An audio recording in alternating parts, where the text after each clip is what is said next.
આંબા કલમની અંદર આપણે પ્રુનિંગ કરવું જોઈએ. ચોમાસા પહેલાં અને કેરી લીધા બાદ જો આપણે પ્રુનિંગ કરીશું તો એને લીધે ચોમાસાની અંદર વધારે પવન આવવાથી આપણી કલમ વીંજોળાઈ નહીં જશે.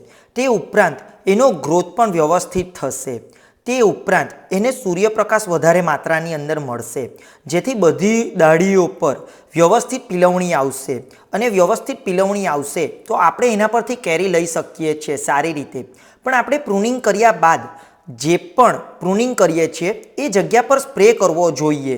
જો આપણે સ્પ્રે નહીં કરીશું તો ત્યાંથી ફૂગ આવશે અને ફૂગને લીધે સુકારો ચાલુ થશે અને આપણી આંબા કલમ મરી શકે છે. તો એ માટે 200 લીટર પાણીની અંદર કાર્બેન્ડાઇઝિંગ મેન્કોઝેબ 300 ગ્રામ, ઘન 500 ml, ક્લોરોપ્લસ સાયપર 250 ml લઈ અને આપણે સ્પ્રે કરવો જોઈએ. અને આ જે પણ સ્પ્રે છે જ્યાંથી આપણે ડાળીઓ કાપી છે ત્યાં કરવાનો છે, જેથી ફૂગ અને જીવાત ત્યાં ન લાગે. આવી જ વધારે માહિતી માટે આપ અમારા વોટ્સઅપ ગ્રુપમાં જોડાઈ શકો છો. ત્યાંથી પણ આપને રોજબરોજ આવી જ ખેતીની નવી જાણકારી મળશે. ધન્યવાદ.